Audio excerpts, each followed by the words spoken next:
the last section, we started to talk about the structure our data will have inside Firebase. We're going to have a top-level collection of users. Each user will have their own bucket of employees. We then started talking just a little bit about the security of our data. So it might be surprising to hear this, but by default inside of Firebase, we can even see a little message right here, the only default security rules there are is to require that a user is authenticated. That is the only requirement. So once a user is authenticated with Firebase, they can reach out to any data inside of your database, absolutely any. This is by default, and we can fix it, and we are going to fix it, but I just want you to know that that is the default behavior in here. On my console, I'm on the real-time database tab right here. I can click the rules tab at the top. This rules tab right here changes the security rules of our application. So by default, you can kind of read this vaguely as, English. Do not allow or only allow people to read from our database or write from our database if they are authed. So if auth is null, do not allow them to read, do not allow them to write any data to the application. So this rules tab right here is where we can set up some number of rules that dictate what data a user can read and write inside of our database. So we're going to update this rule set right here with something that's going to be a lot more secure for the application that we are going to make. We're going to make a change. This is another one of those locations where we're going to throw some code on here and then figure out what's going on. So let's just do a little bit of typing and see where it takes us. First, I'm going to delete everything inside of the rules object. So now I've got just rules and then empty object. Then inside of here, I'm going to add users, and I'm going to make sure that I use double quotes. And just to make sure that's really clear, let's dial up the size here. So I'm using double quotes around everything. Then inside of users, I'm going to say $UID. And then one more object in here, we'll do .read. Will be $UID equals auth.uid. And .write $UID equals auth.uid.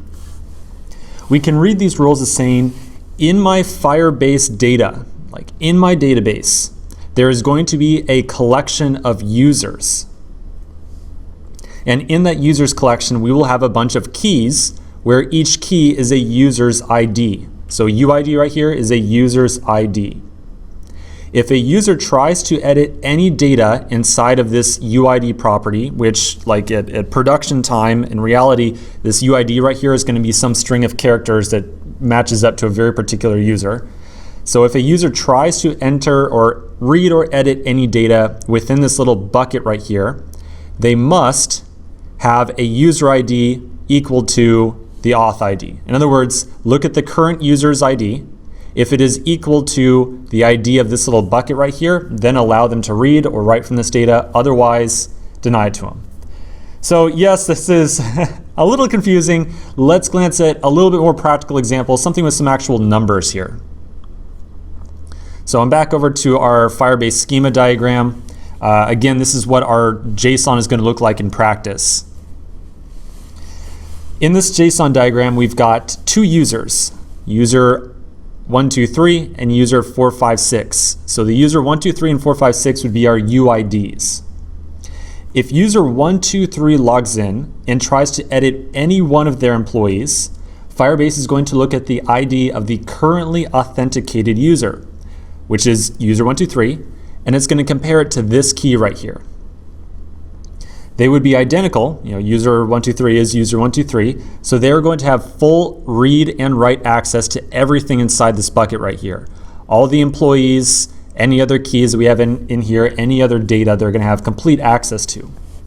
On the other hand, if user 123 logs in and then tries to edit any data inside of the user 456 bucket, Firebase is going to compare the ID of user 123, the currently logged in user, to user 456. They are not equal, so the user is not going to have read or write access to any of the data inside of this bucket right here. And that's pretty much it. That's how security works with Firebase. Again, this is a very just like a super generic schema of data right here. So if you want to reuse this on your own personal projects, it's definitely going to take you pretty far, where for any type of app where a user has their own little island of data or their own little kind of bucket of data in here. So the last thing we have to do inside of our Firebase console here, I'm going to publish this rule set that I just created. So I can publish it, and you'll see rules published up here. That means that now these rules are in effect, and no user can reach out to any other user's data and finagle with it. The last thing I want to say about the JSON data structure, if it's still confusing what it's going to look like, as soon as we start saving data, it's going to pop up in this interface right here. So as soon as we start saving data, we're going to get our eyes on this thing and say, okay, yes, that is what this actually looks like. And I think at that point in time, it's going to start to make a little bit more sense. Okay, we've got our data locked down. Let's continue the next section and start saving the employees that are being created within our application.